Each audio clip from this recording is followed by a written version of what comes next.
All right, welcome back everyone. It has been a long time between videos, a lot longer than I anticipated when I started this channel. But yeah, life gets in the way, gets busy, running workshops, family, and before you know it, it's been a year since I'd released a video. So I thought I've been thinking about it for a while, about getting back into it, and yeah, it's just about keeping the momentum. So I'm hoping to do that now. I don't have any more workshops for the year, and yeah, I'll just come out up into the Alpine. That's as you can see, it's still snowing up here. It's November. The snow season finished about a month ago, and we've just had a huge dump overnight. So yeah, what better time to start again with getting up and shooting some snow scenes. So I thought I'd bring you along, just show you a few of the things that I think about when I'm setting up a snow scene, or what to look out for when composing up in a place like this. It's mostly where I shoot, predominantly up around this region. This is up around the top of Mount Hotham. And as you can see, it's quite a chaotic environment, but the snow simplifies everything just perfectly. So yeah, I'm basically just looking for interesting details, structures in the different structures in the trees, a bit of colour. There's still a bit of colour around, which is nice. So yeah, so I'll show you around a few of the shots that I'm looking at. I'll probably try and walk you through some of the scenes that I've photographed before that you've seen, so you can actually see what I was thinking about. There's some nice shots I can see here at the moment. So I'll walk you through that, and yeah, we'll see how we go.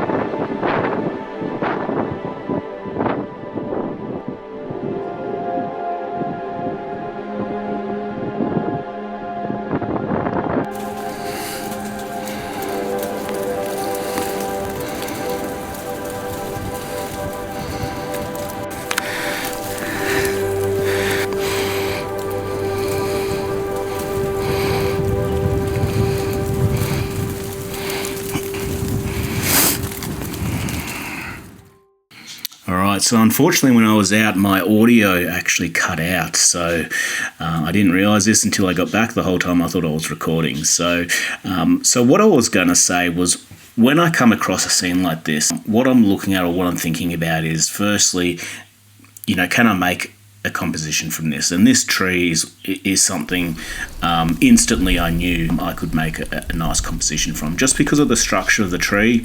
It's automatically created great balance by having the two trunks and then going spreading out either side, with the two trunks coming out as well. So you've got the two center trunks and then two smaller ones either side going out in opposite directions, kind of balancing it out quite nicely. Even though, one's higher than the other and they don't look exactly the same, overall it creates quite a nice balanced feel to the scene.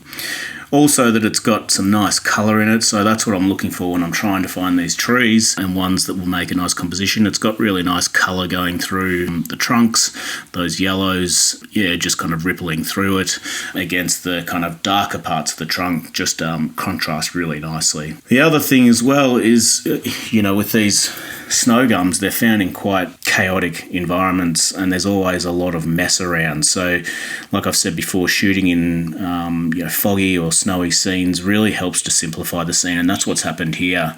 As you can see, there's a lot of trees, a lot of shrub, twigs and all that just lying around, but the snow combined with the fog really helps us simplify that scene. It's covered a lot of the foreground mess quite nicely. There's a bit in the background, but because it's a bit further back, the fog has kind of softened it and made it less of a impact in the overall scene. And then right at the back, the top half of the scene is completely fogged out and just overall works nicely again with the snow, because it's just an even colour of white that helps bring forward the main subject and make it stand out a lot more. if I didn't have that fog in the background, there'd be a big mountain range that you'd see. Usually it's there, and it just, the tree itself gets lost within that background. So separating that and having the fog, having that white background against it really helps bring that forward and stand out. So yeah, just framing something like this up, what I'm looking at is getting in tight, getting the majority of the tree in, and then seeing how far I can zoom back out without letting in too many distractions. And that's really what I'm tweaking when I'm standing there, is trying to figure out how far back I can go to reveal the majority of the tree without letting too much distracting things in. Now, distractions clearly are just more trees that don't add anything to the scene, but also I find too much sky can really be a distraction as well. So yeah, that's why I've kind of chopped it off just at the top of those branches. Those branches probably a bit above weren't really doing too much, and then also just chopped them off nicely either side, the left and right of the scene as well. So, and yeah, the result is the image that I'll put up now.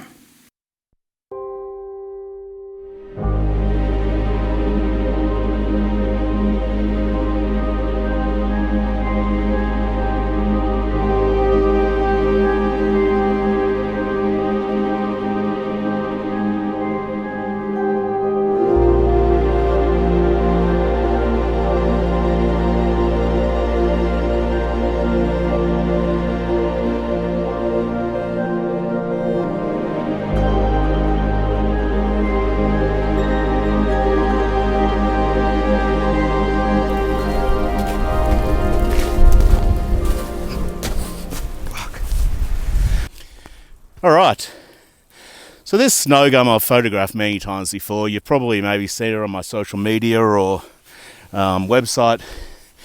It's probably one of my favourite snowgums. I just love the structure of it.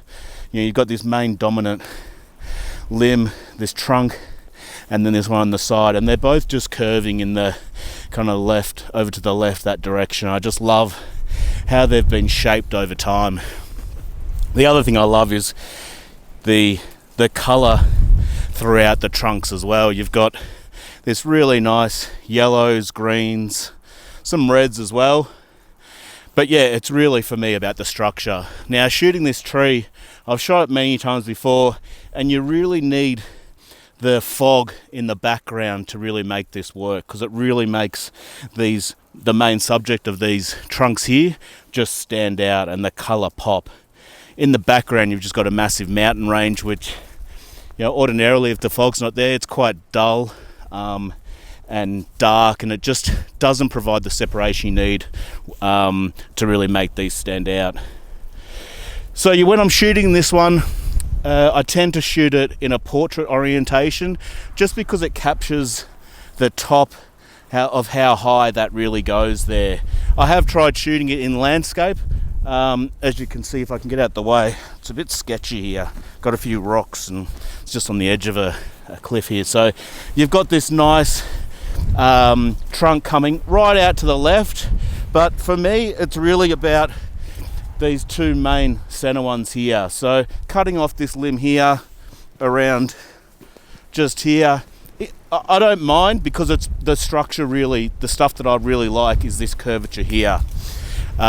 If I start including or doing a landscape orientation, you start getting a lot of this mess behind as well, and it just becomes a bit chaotic. So when you're shooting these scenes, really think about what it is that grabs your attention, but what you really want the viewer to see, and what you want to focus on. So for me, it's these two main dominant trunks here. Other than that, I'll probably shoot it at about the same settings I shot the last scene as well. A mid-range to lowish aperture, just to have these details. Whoa, it's quite deep there and there. Yeah, just to have this sharp, and then the rest, you know, maybe some of those leaves in the background fade off a little bit. Unfortunately, the audio cut out again there. I was having a few issues on that day, a few rookie errors just getting back into it. But so I'll finish up there. That was pretty much all I managed to get filmed on that day. It was a rough day out there, but really happy with the 2 shots I got. I hope you enjoyed listening to me go through just some compositional tips and techniques that I use out in the snow for finding these sorts of trees, and then how I go about framing them up. It can really be a difficult subject to photograph, both when you're out there in those harsh conditions, trying to manage everything, as you can see, but also just because they're not like a typical tree. They've just got like all these kind of gnarly limbs that just flow out everywhere, and just trying to make sense of it in amongst all that chaos. So I thought that might help if you're either up in the region or just anywhere else and just having a bit of trouble photographing in chaotic environments. So yeah, I'll leave it there. Again, if you enjoyed the video, I've got a few more videos coming shortly. And yeah, if you're enjoying the content so far, please like and subscribe. It just helps with the channel's growth. And yeah, I'll see you all soon. Cheers.